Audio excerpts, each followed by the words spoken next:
Well, hello everybody, wherever you may be in the world. Once again, I've got a great guest today.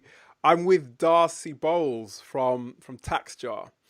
Taxjar is a 100% remote business, and I know you guys are all interested to learn about how you can get into working within a remote business.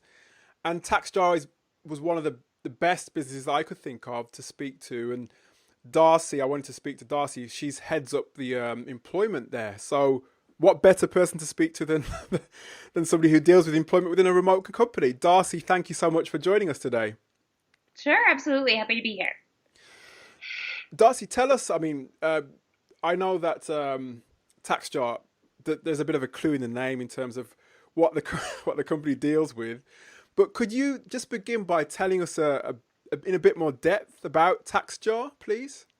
Sure, absolutely. So our main mission is to make e-commerce easier for everyone. Here in the United States, we have multiple different sales tax regulations from state to county to, and then on the federal level, it is different everywhere. So we basically serve as a solution for e-commerce sellers that plugs into WooCommerce, Magento to basically auto-file and make filing your sales tax as an e-commerce seller easier, so you can focus on your business. So that's what we do in a nutshell. We have multiple teams from marketing to development to customer service, and we are located all across the United States. We even have a girl who lives on a boat, Wow. which is pretty cool. Yeah, so we basically work all together to solely make commerce easier for our e-commerce sellers. Sounds great. And from what I could see, you joined Taxjar quite recently. Yes. How's it all going for you? It's good. So you mentioned I'm like head of employment. I kind of just want to correct on that. I'm actually Please. head of employee experience. Okay. So my role is really kind of the life cycle of bringing somebody on board, making sure they feel welcome, keeping the culture together, working on our team offsites, just making sure that everyone feels like they know where things are. And really, one of my biggest missions is making sure cross-functionally are communicating with each other and understanding each other on a personal level, because our business is based on trust. If you're a remote company, how are you going to trust your coworkers if you don't know them? So Exactly. that's really the basis of my role. And I'm sorry, can you repeat the last question? No, I was just saying how, because you recently joined Taxjar, Yeah. Oh, yeah. and how is it all going? Because it's fairly new to you as well, right? Sure, absolutely. It's fascinating. I love it. The sales tax space is complicated and amazing and wonderful, and we're solving a really, really real problem for e-commerce sellers. I mean, the goal of running an online business is not to deal with your sales tax, it's to run your business Absolutely. and love your product and sell your product. So it's really cool to be part of a company that really sees our customers as number one. And then from a standpoint of how's it going, from how I've been here for, yes, I guess about 9 months now, it's great. It's so cool to be part of a pretty rapidly growing startup and really help to build out our onboarding program and our culture programs. And I actually got to kind of have the moment that I think everyone waits for in working for a remote company. I help plan our company offsite. We do 2 offsites a year where we bring everyone from the United States to one common location in the US. And I got to meet everyone, and there were 25 people who had been hired since I was hired, including myself, who had never met anyone face to face. Wow. So it's going really well. That was probably the catalyst of just like, this is real, this is happening. So that's something really cool that we do too that I think is essential to a remote company. Is that Jamfest? Jarfest. So, Jamfest, Jarfest. If you do I'm sing thinking- karaoke, you could call it Jamfest. I'm sure you kind of tell us a bit about that, because from the companies I've spoken to so far, I've spoken to a few companies that offer remote work, obviously, because that's who we're featuring in the summit. Tell us about how that goes. How does Jarfest go, and is that really key in terms of the sort of integrating people into the business and making people feel as though they belong to the business? Yes, I would say 110% yes to that. I think investing in bringing all employees together at the same time to really get to know each other on a, not that people don't know each other on a personal level, but to be in physical contact and to read body language, and you get to see things that are outside of chat or Zoom, and really connect on a deeper level from an interest standpoint, and also to get things done from a work standpoint, I think is essential to a remote company. I think any remote company that's not bringing their employees together at least once a year, if not twice, I think it's essential we do it twice a year, is doing themselves a huge disservice. And that seems to be a pattern as well. There used to be, well, there is a pattern in terms of other remote companies, whether they're 100% or not, bringing the group together at least once a year. I think, yeah, twice a year seems to be the theme, the common theme. And I think that's like you said, it must be a crucial part of the engagement. And I think that's one thing. I mean, that a lot of people that I've spoken to who are looking for remote work, they struggle with the actual, what do you call it, the isolation in some ways, you know? So I think things like JarFest, it's a wonderful idea, and, you know, bringing people together. And as well, Darcy, have you had other remote roles as well? Is this your first remote role? So this is technically my first fully remote role. That being said, I actually worked for Airbnb for about 3.5, 4 years.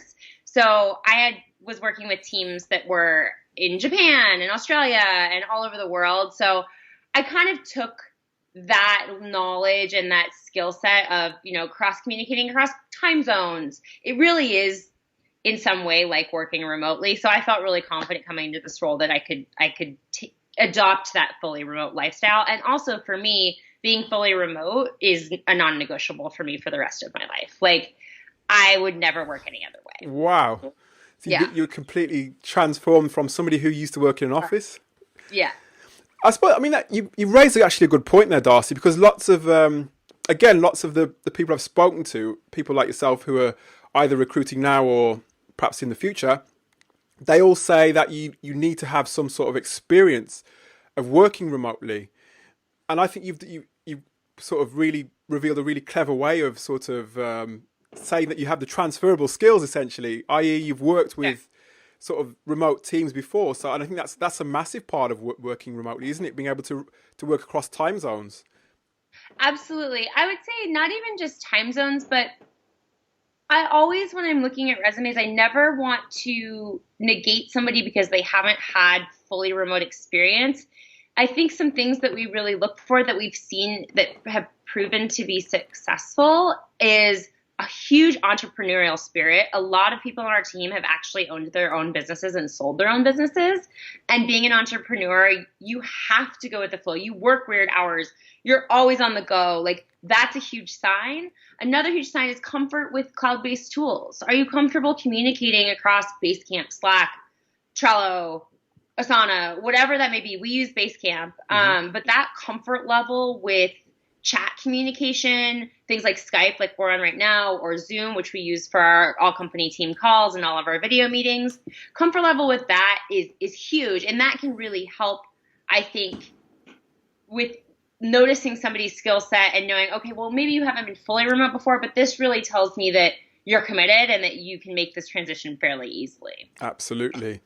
Yeah, we're going to come on to a few in a little while about some of the tools, but like you mentioned a couple of them already, and it seems again like each remote company. I think this is something to really think about. Each remote company has their sort of their set of tools that they prefer to use. So I think even if you're not working remotely now and you're trying to get into it, it's a good idea to actually to begin to familiarize yourself at least with those tools, so you know what to do.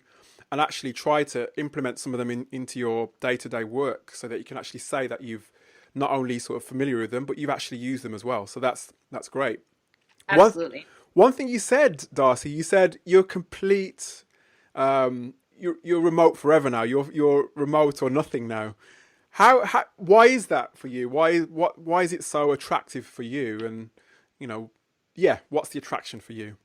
Sure, absolutely. I think for me, on not even a professional level, but a personal level, when I'm happy and my dreams are being fulfilled from like a personal level, Yeah. obviously I'm going to excel in my professional life. And for me, one of my like personal core values is I love to travel. Like traveling is a non-negotiable for me. And so the freedom, like I'm in Oregon right now, house sitting for my best friend's dog while they're on their honeymoon, and I'm visiting Wow. my family, and I can bring my dog, and I can live in Lake Tahoe in a community that we don't have much of a community. There's hardly anybody there. I live in the middle of the mountains. There's a bear in my front yard all the time. The ability to be able to live kind of this life that I've always wanted to live, but also excel in a profession that I was born to do and that I love doing is a match made in heaven for me. And I see it, everyone has a different reason for working remotely. And I see it on our team all the time. I mean, we've got people who love working remotely because they're never going to miss their kid's baseball game, or they are going to be able to stay with their grandpa when they're sick, or they're able just to pop on over to New York for Christmas to visit an auntie. And that is so special. We're not restricting ourselves because I have to get in the car and be at an office that ends up being a 12-hour day with a commute. Yeah. And it's wasteful time. And I can work the hours that I need to work. I work a lot, but I also really enjoy the fact that my schedule is flexible. And I mean, it sounds like you're a bit of a nomad as well. Then you like your traveling. I Where do. where have you traveled recently with your? Sure. I just got back from Mexico. I was Wow. there for a wedding. Yeah, I just got back from Mexico. Right now, I'm in Oregon for the month. I'm not really sure what's next, but that's the beauty of it. Is if, I drove up here on a Saturday, spent my weekend here, and then just dove into work on Monday morning. And it makes really no difference. My quality of work is the same, if not better, because I'm happy. And you mentioned another great word there, community, and I think that's a lot of thing that remote workers they struggle with that. They really struggle from the conversations I've had. A lot of them, I think I mentioned this to you before we came on the call, but there's lots of feelings of isolation and just feeling as though there are people there, but they just don't have the sort of network. How do you sort of keep on a personal note? How do you sort of keep your own networks going? Sure. So I'll kind of answer that twofold. I'll answer it first of how we keep it going within Taxjar, Hmm. and then how I keep it going personally. I think isolation is and can be a reality of remote work for sure. I definitely feel it sometimes when I am back home in Tahoe. There aren't a lot of people around. And so how I really keep it within Taxjar and one of my roles is noticing that if I'm feeling this way, there are probably other people who are feeling this way, and who live less remotely than I do in Hmm. terms of like their physical space. So we've created a lot of things within Taxjar to really bond people and have kind of that internal community, even within Basecamp. And that's everything from creating social channels within our project management system, from kids at Taxjar to pets at Taxjar to a Wow. health wellness group. This month, we've launched a health and wellness challenge where you need to get 7,000 steps in per day, and you just share a photo of where you walked or where you ran or where you got exercise today. And then at the end of the month, we'll do a drawing for whoever did this every day for $100 to Amazon. So it creates this community of I get to see where Kyle ran in Tennessee, or I get to see where somebody kayaked and got their arm workout in. And so it's really, really cool. It kind of opens up these lines of communication and creates this community of similar interests. So that's really something that we work really hard to do internally to negate any sort of isolation. And that spans even further from that to things like skill shares, where somebody shares a skill, to celebrating birthdays and anniversaries. I mean, we really work hard to make sure that no one feels like they're ever alone. Would it be fair to say then that you guys sound like you go above and beyond, and I think it may be that remote companies perhaps have to do a lot more than a bricks and mortar company because of that sort of endemic sort of feeling of isolation amongst people who work remotely. Would that be fair? Yeah, I'd say absolutely. I mean, you can't just grab somebody and say, let's go to happy hour, right? Yes. Right? So we've got to find ways, and we have found ways to kind of match what happy hour would mean. So whether that's just a hop on a call and chat, or we do something called Friday FaceTime, where our newer employees stick around and anyone who'd like to come on the call comes on, and we just popcorn questions from anything about life, and we just learn about that person. Wow. And so it's kind of like a happy hour chat, but without the booze and without the bar, but it's cool. You can be drinking a glass of wine if you want on your own.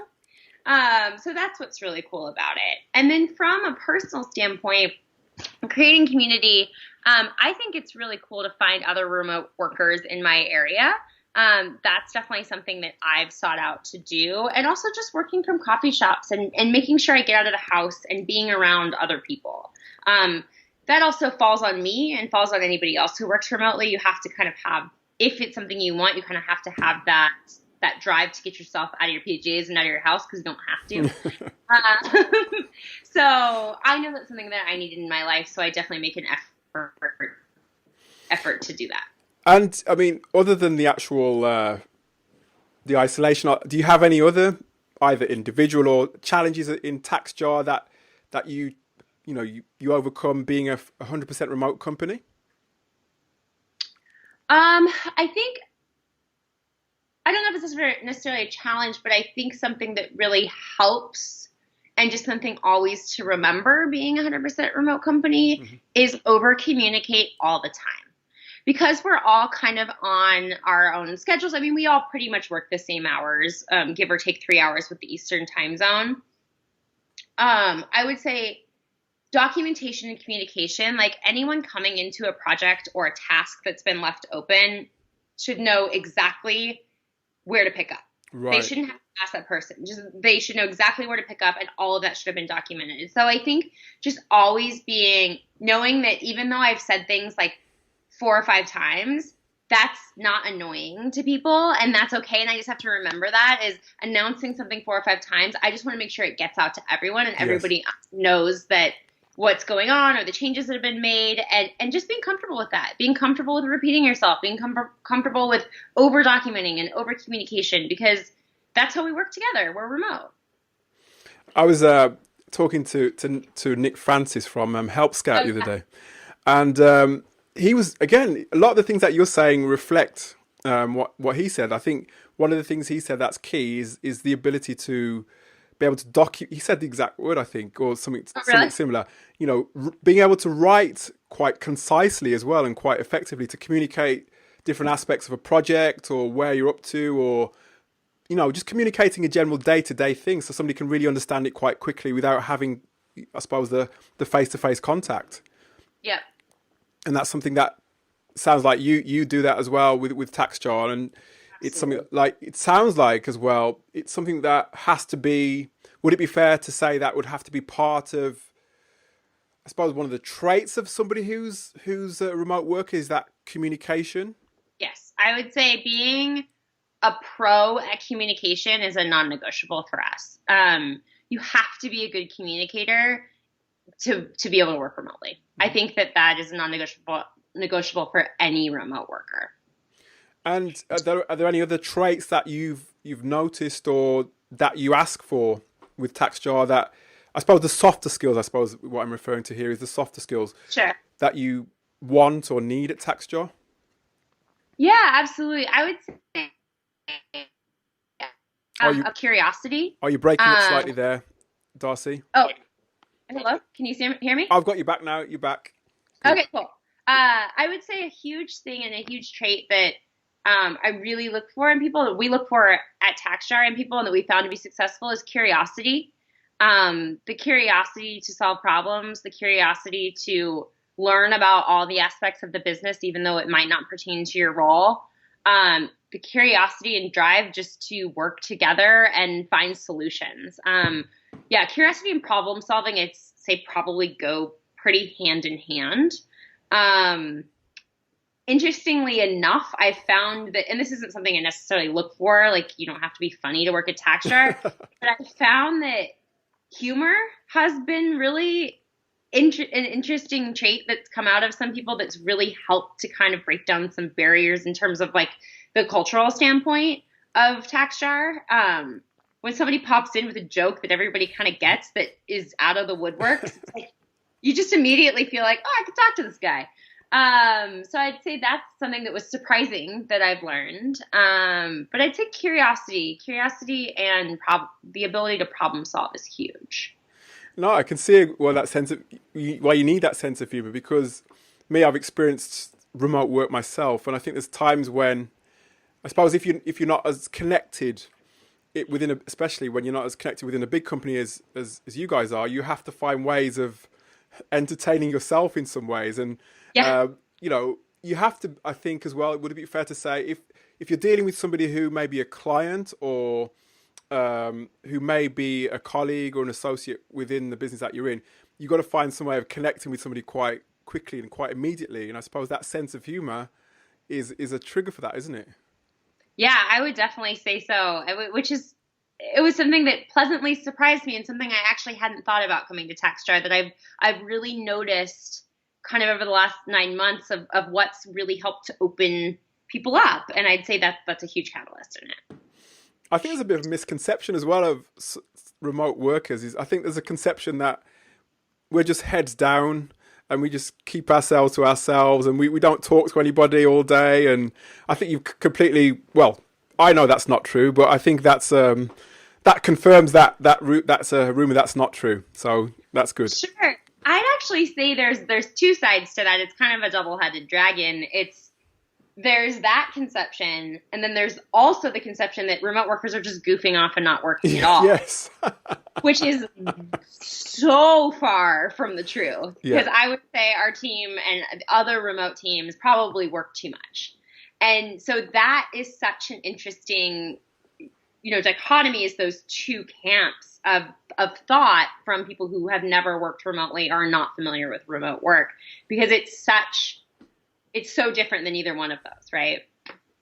Completely agree. Yeah. Again, this is, I suppose, it leads to another trait, doesn't it, really? Because you've got to have that, you mentioned trust at the top of the call, but you have Yes. to have that aspect of discipline, self-discipline, because there's not any, when you're sitting next to your boss in a bricks and mortar business, you're kind of aware that you should be doing something. But when you're sitting on your own, you need to be sort of conscious that after this project or after this hour I need to move on to something else, and it's now the end of the day, so I need to clock off now and go and pick the kids up from school or whatever it may be. So yeah, working too much definitely is something that I find I still do quite a lot. So Yeah, absolutely. So I think that's a continuous challenge within all remote companies. I haven't really heard anything different. I think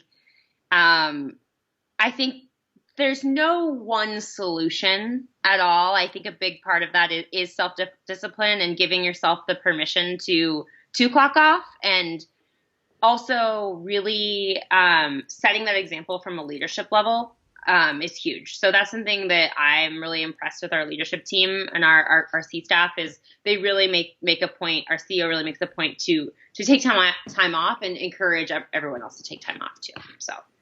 So do you track people's time, or do you just leave people just to do their own tracking, or how do you work? Do you mean in terms of taking time off or just kind of in general? Just where that aspect of, because some companies work to the actual view that they want 40 hours per week, for example, or 36 hours per week. Is that how you work, or do you just leave people to do projects? It's just a matter of them doing it, delivering it to that certain deadline. Sure. So we have everyone at an average of 40 hours a week. We don't track the time. We hire adults for a reason, and we hire people who are responsible and who can, obviously some weeks are going to be a little more than 40 and some weeks are going to be a little less. That's just the nature of the business. We're a quarterly business because we file sales tax. So, 4 months out of the year are crazy, like absolutely crazy. And people are probably working a little bit more than 40 hours a week.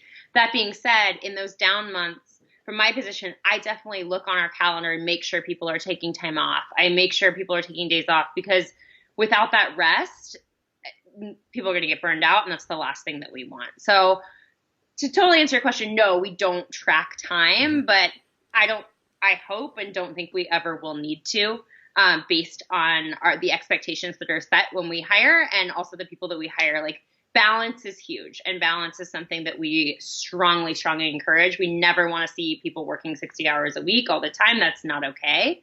But if somebody's working 10 hours a week, then there's probably a problem. Of course. And we're going to talk about the hiring process in a little bit, but I'm curious because I'm on lots of email lists and forums, and I talk to a lot of people about remote work, getting into remote work, and a lot of people are struggling to get remote work. And I think my feeling is there's a swathe of people who are perhaps not approaching getting a remote role in the right way. How did you get your role with Taxjar? Well, I saw the posting. I was working in Lake Tahoe. I was working for a small marketing firm in between when I left Airbnb, and I came onto Taxjar, and I was thinking about all the things that I really, really wanted in my next role. And it totally had to do with employee experience. It had to do with company culture. It had to do with being able to build in a startup. I love problem solving. I love building things out of nothing. I thrive in it. I love working as a team.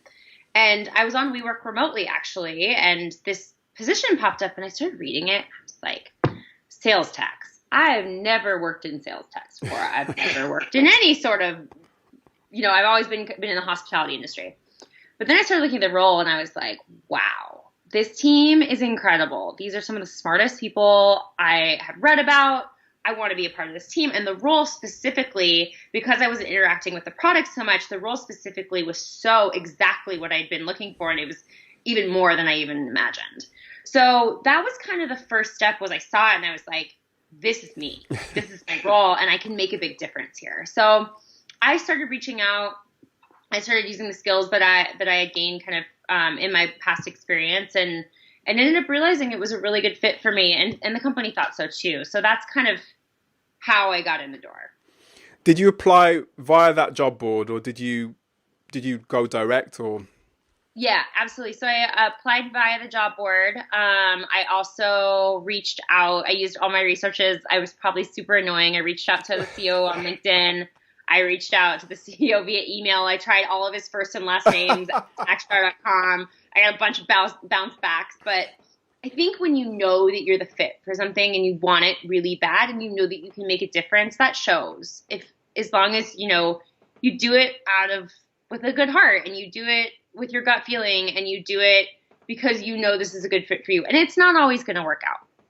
I was so happy that it did. And, but I would just say, again, that over communication working remotely. And I think that really kind of shined with me, but I also see it shine with other people who want to work remotely. I mean, I definitely, you touched on something saying, people don't really know where to start, or maybe they're doing it the wrong way. I don't ever, and I can say this collectively for Taxjar as a team, we don't ever want somebody to come to Taxjar just because they want to work remotely.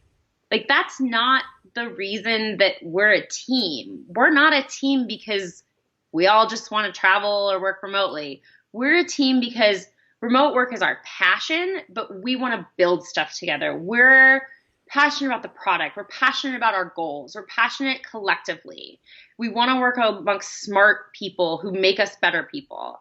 And that's the reason I work for Taxjar. And that's the reason I see successful hires come on, not just I want to work from home. And I think that is a misconception that some people don't realize when they're applying to a remote position, is it's so much more than just having that flexibility.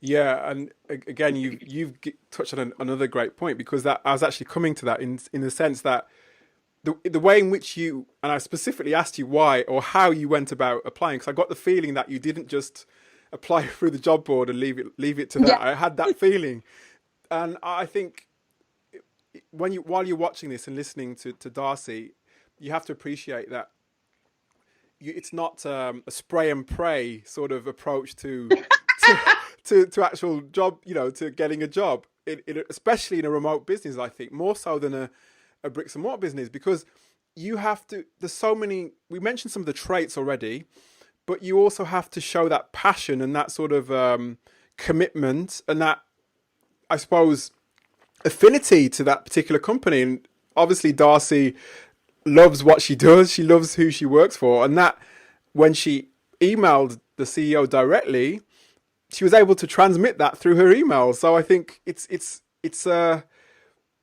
actually about, like Darcy said, is understanding first and foremost why you want to work for a company that you want to work for. You need to find that company that you have a connection with before you start to apply with resume after resume after resume. So yeah, I love that little example there, Darcy. It's great. Really try to, in many ways, what one good approach might be to, before you even start to look at job boards, is to begin to understand yourself, begin to understand what, your reasons why you want to work remotely. As Darcy said, it's not just about wanting to work remotely, because I hear a lot of you saying, I really want to work remotely. How do I go about it? You're putting it the wrong way around. It's first and foremost, you need to understand what it is, why you want to do what you want to do, how you want to serve people, and then you begin to build the bricks on top of that in terms of what companies might suit your why, I suppose you could say. Totally. And I actually remembered, I wrote it down. To piggyback off that, which makes a lot of sense, is, I think I've seen some things that are a deterrent, and this is for the audience. Like for the audience, I've seen some things that are a deterrent. Sometimes people will apply to multiple positions that are in totally different departments just because they want to work for our company. But that being said, that shows us that you need to be good at the position that you're applying for. It's not just about wanting to work for the company too. What is your skill set? Where are you going to thrive? And really, really diving into that is huge. Another thing too is make yourself stand out. Spend a lot of time on your application. Reach out to the different hiring managers. Do your research. Read the blogs.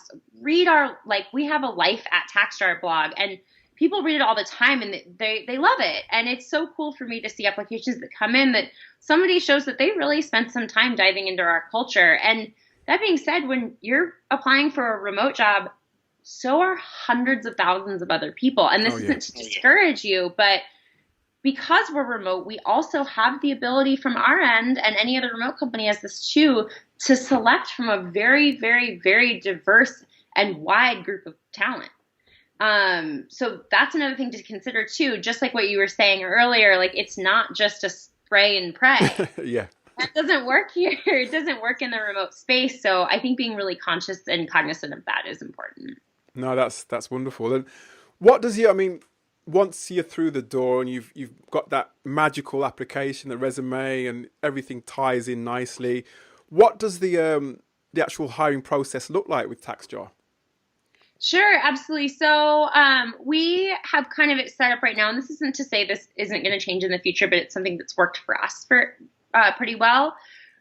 We have about 3 interviews. So we have the hiring manager first reach out with, a second set of questions or whatever pertains to the role. Obviously, each role is different, and each hiring manager needs a different set of skill sets. If it's a development role, there may be a code review. If it's a marketing role, there may be a special project. Who knows? It totally depends on the hiring manager.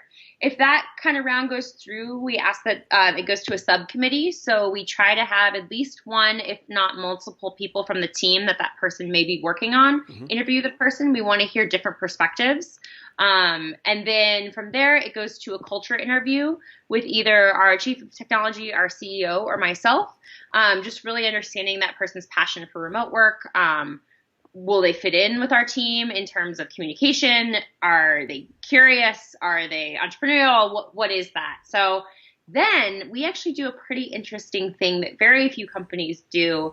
I don't know if you already read about this, but we actually do a 30 to 90-day trial process. So Okay. it's a mutual trial. We set salary expectations prior to the trial. That person is paid hourly on a contract basis before accepting a full-time offer if it works out. And we do this to make sure it's a mutual fit for both us and the employee. And we've found that we have huge success with it. And then if that person is offered a full-time role, we can seamlessly transition them and through an onboarding process into being a full-time employee. Wow, that it sounds like an intense process, but well, I say intense, but it sounds like you're trying to cover all bases in terms of getting to know the person. You're not just throwing them in. It's almost like you're trying to give them as soft a landing as possible. Absolutely. Yeah. So a soft landing and from our perspective too, like our goal is not just like we're growing rapidly, but our goal is not just to fit butts in seats. Like we don't want people just because we need them. Like we want people because we want them to be here a long time and we want them to be happy. We want them to be contribute to the company, but we also want to make sure it's a good fit for them. So hiring is expensive if somebody doesn't work out. It's not just expensive financially, but emotionally. It takes an emotional toll on the team. We put a ton of work into looking for candidates and through the hiring process, and we don't want that time to go to waste, and we don't want to waste anybody's time either. So it is totally a mutual respect thing, and we've found that it really, really helps with longevity in terms of people within the business.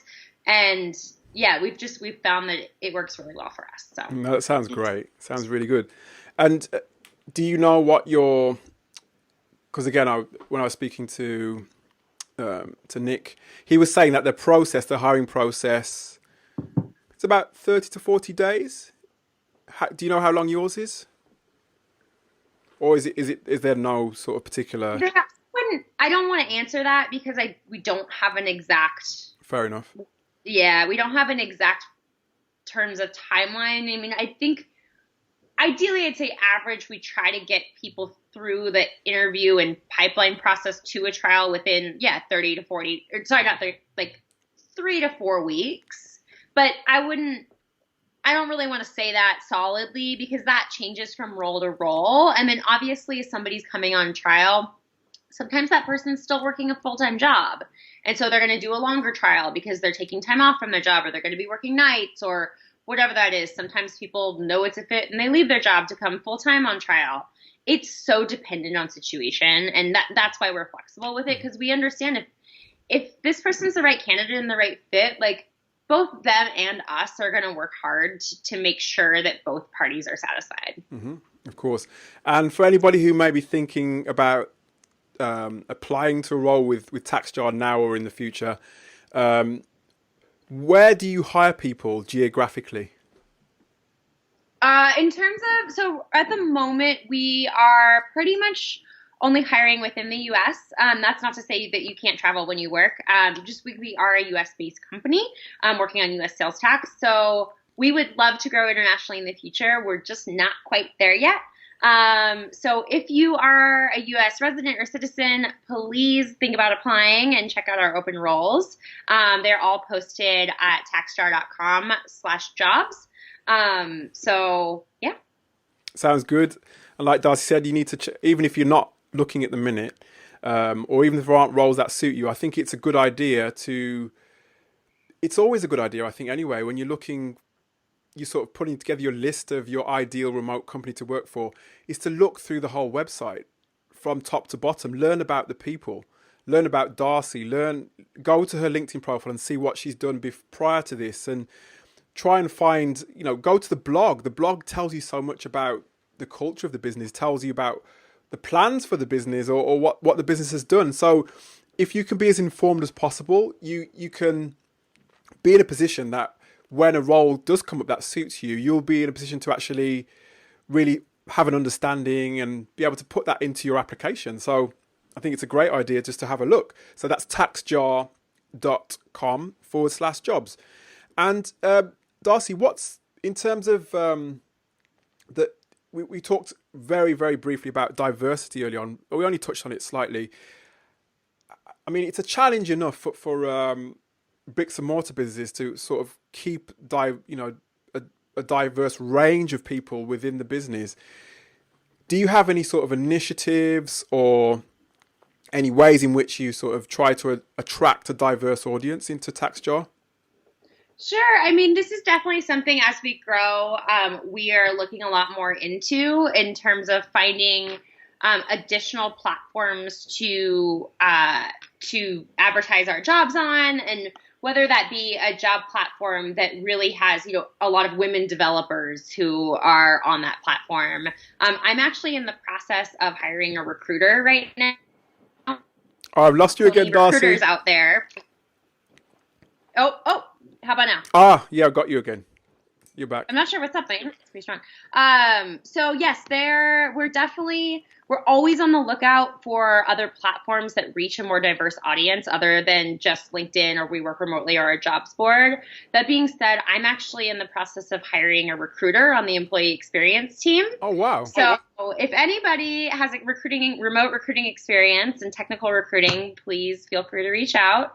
That is definitely something that is on the roadmap, and something we're always looking for is kind of finding more diverse ways and to find a more diverse crowd to attract for Taxjar. So anybody, well, in fact, I'll put the word out as well on my side of things, because I have a recruitment background myself. So I'll see if anybody is looking for a technical recruitment job. And what kind of, just so people have got a clue as to the sorts of roles that person may be recruiting for, are there any particular stacks that you use within technical stacks that you use within Taxjar that the recruiter might be looking at? So I would just say, from kind of a high level overview, the person that we're looking for, we really want to not only build the technical team, but also they'll be hiring for all the roles in our company. So marketing, customer service. So kind of being able to have the skills that transcend across all teams, cross-functionally.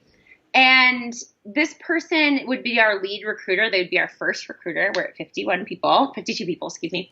And they'd be building out a recruiting team also as we grow. So we really want to be able to proactively find candidates. We have a lot of candidates that are coming to us right now, but it's a matter of really finding those quality candidates and having somebody who's on the lookout sourcing and who's working really, really closely with our hiring managers to deeply understand the culture and the roles that need to be filled. That relationship between hiring manager and recruiter, and also the recruiter and myself, we're looking for such a strong relationship there. So that's really what I'm looking for at the moment, and Taxjar is looking for. And with that said, I mean, that recruiter is probably going to have to deal with lots and lots of resumes, right? Because yeah, it's very popular it seems very popular right now to apply for jobs in remote companies. And I think, again, we talked about this a little bit earlier on, but you have to find a way of standing out to that recruiter or to Darcy or to the CEO. You have to find a way of making your resume different in some way, or at least stand out from the others that are there. Darcy, from your perspective, what really attracts you to somebody's resume, other than you mentioned the entrepreneurial things? Are there any other things that attract you to somebody's resume? Sure. I would definitely say obvious. I mean, it's a given experience, the experience within the role, and have they used the tools? Have they done this before?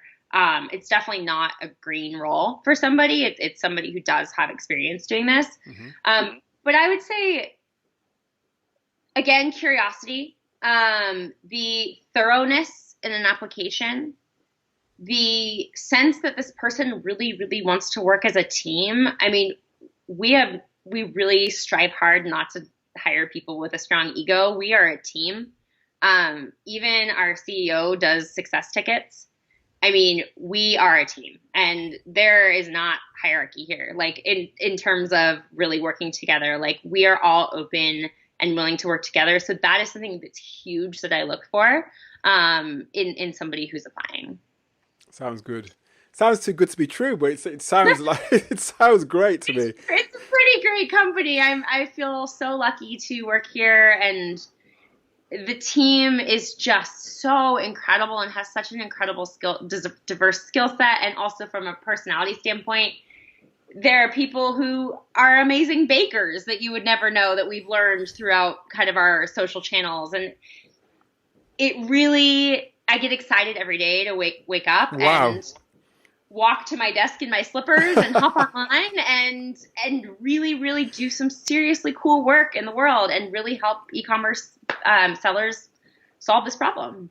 No, it's well. I mean, you have found what a lot of people spend a lot of their life looking for, and I think you should really listen back to what Darcy has said, because it's just I love actually interviewing people like you, Darcy, because it's just it gives you that it gives people who are watching that hope that they too can actually find their niche if you do it in the right way. You go about it in the right way, and you try your best to put. In fact, it does take a little bit of effort on your part. You can really do it, and Darcy's done it, and it sounds like Yeah, she's found the best place to work she's ever worked in, maybe.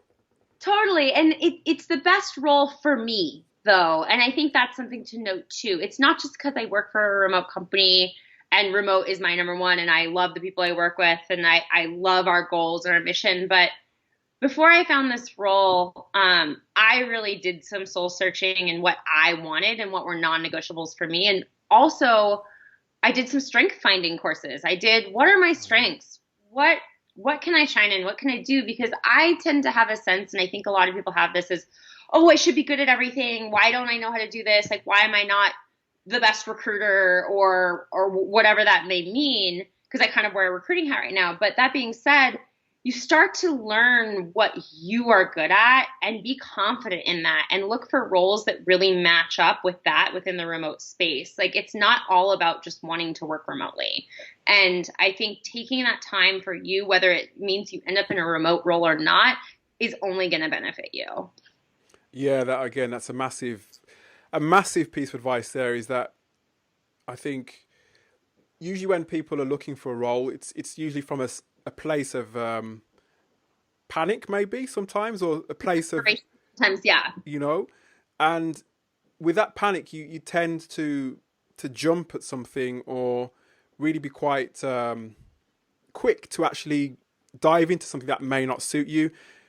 But if you take the time out, as Darcy is suggesting, is to not just think about working remotely, think about your why, think about your strengths, really think about what you're good at, because Darcy's and other recruiters are going to look at what strengths you can bring to the company. It's about what you can give. It's not about what the company gives to you. I mean, in some part it is, but it's very much in the application process. It's about what you have to offer to the company. So, another great piece of advice, Darcy. Thank you so much for that. Yeah, And absolutely. and from I suppose is there any sort of last piece of advice that you can put our way, or if we're looking for a remote role, or if we're looking for not just a remote role, looking for our next company, is any one last piece of advice, or one thing that we shouldn't do? Oh, that you shouldn't do? Either Well, okay, well, I'll start with what you shouldn't do. Don't ever just say you want to work from home. or. Yes, yes. I would say, and this really is what so much of what we talked about in the last hour, Alex, is I would say to everyone, find your why. Find your why you want to work for the company that you're looking for. Learn everything about it. Does it match up with your values? Does it match up with something you want to do? Do you see yourself there long term? What can you contribute to the company? But I think something we really try to do with everything we do at Taxjar, like, we try to find the why behind every release, behind any sort of implementation from a cultural standpoint that I put in. Like, I don't want to just be throwing stuff out there. That becomes noise, right? What is the why behind it, and why are you doing it, and what are results that we can see from it? So I would definitely say that's the biggest thing, is find your why on a personal level, and then look for companies that really match up with your values. And they're out there. There's more remote companies that are launching every day or becoming more popular every day. This is the new future of work. And I personally don't think, and I truly believe it's not going away. So that would be my final piece of advice. Darcy, it's been an absolute blast talking to you. I've really enjoyed it. I've learned some things myself as well. And I'm sure everybody watching has learned a whole heap in terms of how they should go about, applying to a company like Taxjar. So everybody, once again, that URL is taxjar.com/jobs. But before once you've looked at that, before you even say anything or write anything to anybody at Taxjar, you need to look through the whole website. So Darcy, I want to say thank you, and all the best for the future. And we'll be looking forward to hearing more from Taxjar. Awesome. Thank you so much, Alex. It was a pleasure to speak with you too, and let's stay in touch. Will do. Sounds good. All right. Thanks, Alex. Thanks, Darcy. Yeah.